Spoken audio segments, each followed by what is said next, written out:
Bonjour, bienvenue sur Game Spirit, c'est Biomanja. J'ai l'immense honneur d'accueillir Kendrick Lim, qui est illustrateur donc, pour Manga Boys. Kendrick Lim, bonjour.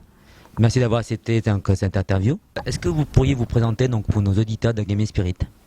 My name is Kendrick Lim. I'm an illustrator from Singapore, and I'm also a co-founder of the illustration studio called Imaginary Friends Studios, and we've been around for 7 to 8 years, and we've so far been doing service creative work for games, for video games, traditional games, comics, advertising, and basically just illustrations and concept art. And personally, I'm still doing a lot of illustrations. Donc Kendrick Lim vient de Singapour, il travaille en tant qu'illustrateur et il est également cofondateur d'une plateforme d'illustrateurs qui s'appelle Imaginary Friends, qui existe depuis 7-8 ans, qui travaille beaucoup évidemment sur les mangas, bandes dessinées, mais également dans le domaine publicitaire. Et donc Kendrick lui-même fait énormément d'illustrations, même s'il a aussi contribué à des jeux vidéo. Vous disiez aussi que vous dessiniez pour Manga Boys, donc édité par Le Grimoire, avec Sébastien Boudot. Est-ce que vous pouvez nous raconter votre rencontre avec Sébastien Boudot, justement, et comment est née la genèse, on va dire, de votre projet Manga Boys en tant qu'illustrateur? Voilà. Actually, I don't know how Sebastian found me, because I happened to receive an email from him one day, and he introduced himself as the publisher of Le Grimoire, and he's interested in me creating some cover illustrations for this project called Manga Boys. And since it sounds like a very fun project, you know, drawing girls with big boobs and weapons, you know, just something that I really enjoy doing, I said yes. Donc en fait c'est Sébastien Boudot qui est venu à Kendrick Lim, il lui a envoyé un email pour lui proposer de travailler sur le projet Manga Boys, en particulier les illustrations de couverture. Et Kendrick trouvait le projet sympathique avec des filles sexy, des armes, ça correspondait bien à son univers et donc il a accepté. Une question classique, quelles sont vos sources d'inspiration? Since young, I've always been inspired by comics and Japanese manga, and also movies, you know, animation, cartoons, basically everything that an otaku or a fan gets inspired by.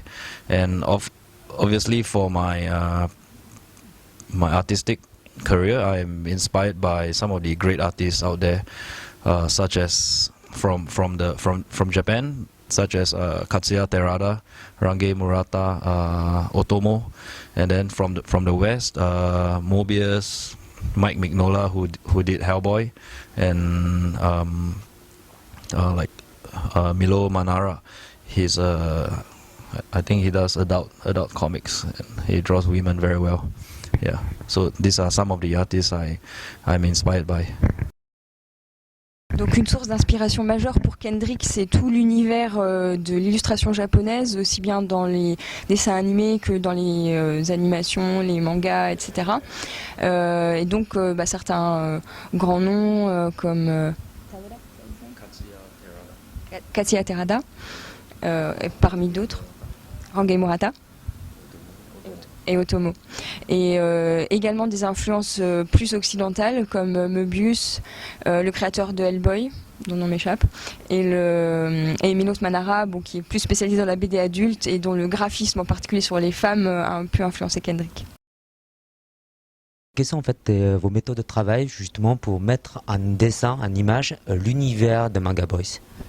Well, basically, Sebastian gave me a description of the character. The description for me is that she wears like a Russian military uniform, has to be sexy, and she has a bionic arm, and you know basically that's it, and a few sponsor logos here and there. So with that information, I did some research on what the military uniform for Russia looks like, and you know I create the character from there. And for the bionic arm, well, basically it's not realistic, right? So I'm free to create whatever look I want. Donc en fait, il a plutôt eu des directives graphiques, des contraintes du type, pour le personnage du Cosaque d'acier dont on parlait, qui illustre le Manga Boss numéro 3 en couverture, elle devait avoir un uniforme inspiré des uniformes militaires soviétiques, être sexy bien sûr, avoir un bras artificiel bionique.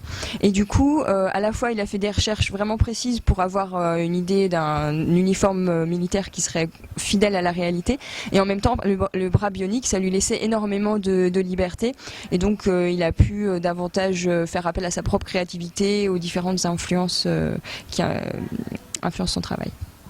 Vous disiez que vous avez travaillé pour des studios de développement de jeux vidéo. Est-ce que vous pouvez me dire pour quelle boîte et sur quel jeu il a travaillé?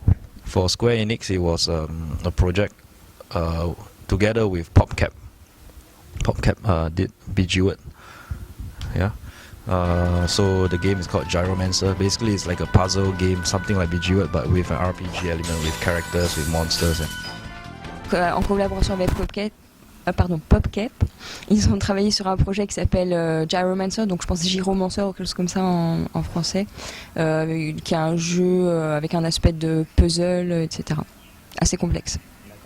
Est-ce qu'il y a une différence de travail entre illustrer donc un jeu vidéo, pour travailler pour un studio de jeux vidéo, et pour un bouquin en fait, pour illustrer un livre? I would say the main difference is when working for an illustration, it's more like a one-man show, and in a way that is much simpler than working on a game, because a game you have to work with a whole team of people, and there are many different aspects to creating a game. First, there's the concept, and then there's the animation, and then the sound, the programming, and everything. So it's a different thing to coordinate all these different aspects together. Yeah. Donc d'après Kendrick, la différence essentielle, c'est que l'illustration, c'est un travail d'une seule personne. Il le compare un peu au one-man show, et donc l'artiste individuellement peut jouer à plein sur son univers et finaliser une image dans ce sens-là. Alors que quand il s'agit d'illustrer un jeu vidéo, il s'agit de prendre en compte plein de paramètres. Il y a des contraintes techniques, il y a le rythme, le son, l'univers bien sûr du jeu en question, beaucoup de choses à coordonner qui rendent le travail plus complexe. Donc là, on va arriver à la fin de l'interview. Donc je vous remercie vraiment du temps que vous nous avez accordé. Est-ce que vous auriez juste un dernier mot à dire à nos auditeurs de Gaming Spirit? It's my pleasure for taking this interview from Gaming Spirits. Thank you for having me here.